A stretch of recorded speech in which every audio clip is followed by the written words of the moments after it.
যে সমস্ত ছাত্রছাত্রীরা নতুন জ্যোতিষশাস্ত্র শিখছেন তাদের উদ্দেশ্যে বলি, প্রেডিকশান করার সময় রাশির বর্ষাবর্ষ জ্ঞান সম্বন্ধে পূর্ণ অভিজ্ঞতা থাকা দরকার আছে। এই রাশির বর্ষাবর্ষ জ্ঞান আগের ভিডিওতে বলেছি, এখানেও বলছি। এখানে হচ্ছে যে দ্বিপদ রাশিগুলো কোনগুলো? মিথুন, কন্যা, তুলা,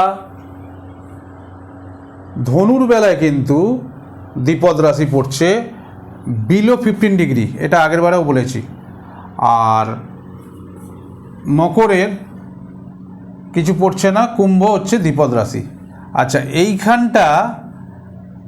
এইখানটা জলের মধ্যে পড়ছে, তাহলে সমস্ত জল রাশিগুলো দ্বিপদ রাশির ভক্ষ। মানে যেমন আমি একটা উদাহরণ দিচ্ছি, কাঁকড়া জল রাশিতে পড়ে। কর্কটের যে আগের বারে পড়ালাম, আগের ভিডিওতে দেখবেন, কাঁকড়া কিন্তু মানুষ খায়। তাহলে দ্বিপদ রাশির ভক্ষণ করে, মানে খায়। মাছ মানুষ খায়, দ্বিপদ মানে তো মানুষ খায়। এবার দেখুন, তাহলে যদি খেয়ে নেয় তাহলে তো তাকে ভক্ষণ করছে, মানে তাকে তো একদম ডমিনেট করতে পারবে। কিন্তু এখানে একটা জল রাশি আছে, এটাকে ঢেরা দিয়ে রেখেছি কেন? এইটা কিন্তু বৃশ্চিক রাশি কিন্তু সরীসৃপের আন্ডারে পড়ে। সরীসৃপ মানে যারা বুকে ভর দিয়ে চলে। এবার বুকে ভর দিয়ে চলে বলতে কাঁকড়া বিছে যখন চলছে তার বুকটা কিন্তু ঠেকে, যখন চলে হয়তো উঠে চলে, আবার একটু বুকটা ঠেকলো এরকম। আচ্ছা, এটাকে সরীসৃপ রাশির আন্ডারে ফেলা হয়েছে। আচ্ছা, এবার দেখুন, এই যে দ্বিপদ রাশিগুলো বলছি যে এদের ভক্ষণ করে, তার মানেই তো এদেরকে বশ্যতা স্বীকার করাতে পারবে। কাঁকড়া ধরলাম, ঠ্যাং হাত পাগুলো করলাম, মাছ পাখনাগুলো কাটলাম, ভাজলাম, খেয়ে নিলাম। এইটাই যদি আমি চার্টে অ্যাপ্লাই করি, জন্মকুণ্ডলিতে অ্যাপ্লাই করি, কি রিয়াকশান, মানে কীরকম রিয়াকশান, কথা ভুল, মানে কি হবে সেটা বলছি আর কি। একই রকম জিনিসটা নেবেন, খালি একটু মানে জিনিসটা করে দেখুন। দ্বিপদ রাশির কোনো,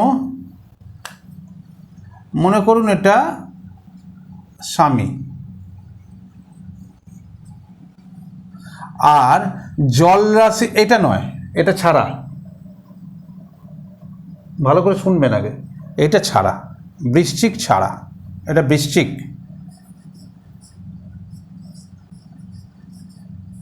এগুলো আগে পড়ানো হয়ে গেছে, যাই হোক, এটা বৃশ্চিক রাশি, কাঁকড়া বিছে।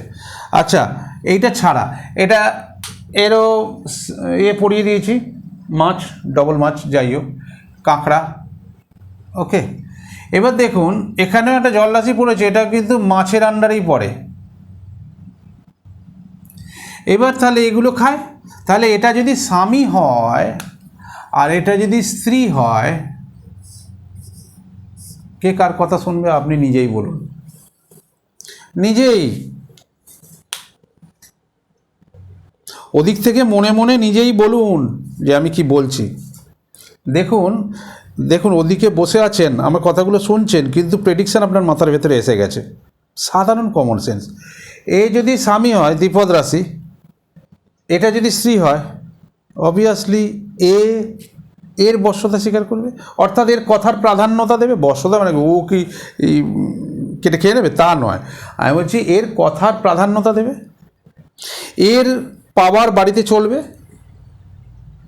সেটা আপনারা সংসারে দেখতেই পান যে কার পাওয়ার চলে। কোনো বাড়িতে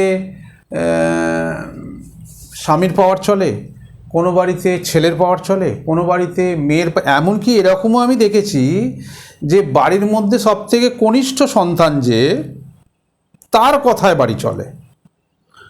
আপনারাও দেখবেন, বড় ছেলে সব, বড় মেয়ে চালায়, স্বামী চালায় মানে আমি বলতে চাইছি যে তাদের কথার প্রাধান্যতাটা বেশি দেওয়া হয়।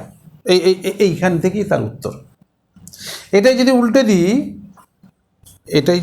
দিই, দাঁড়ান ডাস্টারটা নিই, এটাই যদি আমি উল্টে দিই,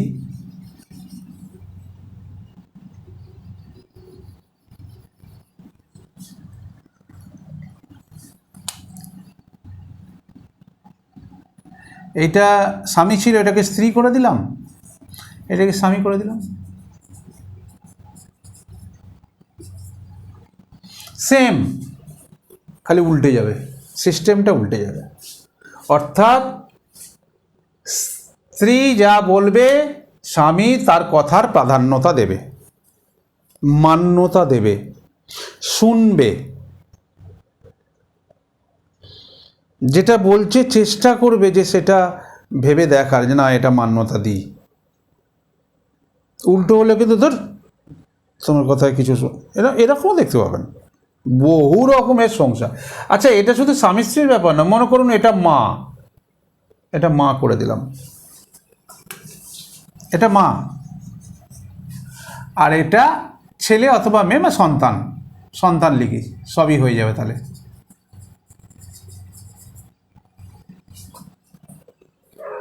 তাহলে কি হবে? মায়ের কথা শুনবে। আবার যদি উল্টে দিই, এটা সন্তান করে দিই, এটা মা করে দিই, কাঁচকলা, পাত্তাই দেবে না। বহু এরকম বাড়ি আছে ছেলেমেয়েরা বাবা মাকে পাত্তাই দেয় না। একটু মিলিয়ে নেবেন, 100-এ 100 ফল মিলে যাবে। কিছু কিছু বাড়ি আছে বাবা মাকে পাত্তা দেয় না, আবার কিছু এটা কিন্তু অন্য কোনোভাবে নেবেন না জানো, তাহলে তো গণ্ডগোল হয়ে যাবে, পড়ানোই যাবে না। আমি বোঝানোর জন্য, যাতে আপনাদের শাস্ত্রটা খুব ইজি হয়ে যায়, বিচারটা কত ইজি হয়ে যাচ্ছে সেটাই বলতে চাইছি। তাহলে এটা যদি ভাই বোন করে দেন, ওই সেম, যে কোনো সম্পর্ক, আবার বন্ধু করে দেন, এইটা একটা বন্ধু, এটা একটা বন্ধু, সেম, সব ব্যাপারে এটাকে ল্যাপিং করতে পারবেন। এটা একটা শেখাচ্ছি, এটা একটা ফর্মা, একটা ছাঁচ, যেমন ইট কাটা হয় একটা ফর্মা থাকে, তাতে মাটি দেওয়া হয়, আর সব ছাঁচে হাজার হাজার লাখ লাখ ইট একই রকমভাবে হয়ে যাচ্ছে। এটাও তেমনি একটা ছাঁচ শেখালাম, আপনারা এবার সেটাকে নিয়ে বিভিন্ন জায়গায় প্রয়োগ করুন, বিভিন্ন চার্টে। ব্যাস, 3 নম্বর বই মাথায় রাখবেন। বইতে কিন্তু ডিটেলস আলোচনা করা আছে লিখিতভাবে। আচ্ছা, টেক্সট বুক যদি পড়েন আর এটা যদি দেখেন, যেটা বললাম, একদম মাথা একদম ক্লিয়ার, কিচ্ছু অসুবিধা হবে। টেক্সট বুকটা একটু কালেক্ট করে নিতে হবে, এইটাই খালি আপনাকে একটু কষ্ট করতে হবে। এডিএন পদ্ধতিতে ভাগ্যবিচার প্রথম খণ্ড, লেখকের 3 নম্বর বই, দেবসূর্য পাবলিকেশন থেকে প্রকাশিত হয়। এই ডেসক্রিপশন বক্সে সব দেওয়া থাকছে, ফোন নাম্বার, লোকেশান সব দেওয়া থাকছে। যে কোনো দোকানে অর্ডার করতে পারেন, অনলাইনে ফ্লিপকার্ট, অ্যামাজন, যেখান থেকেও নিতে পারেন, বা আরও অনলাইনের বিভিন্ন সাইটে বই আছে, একটু দেখে নেবেন। কার কাছে কখন কী স্টক আছে সেটা বলতে পারবো না, কিন্তু পাওয়া যায়, একটু খোঁজ করবেন। ওকে, তাহলে নমস্কার, সপরিবারে ভালো থাকবেন।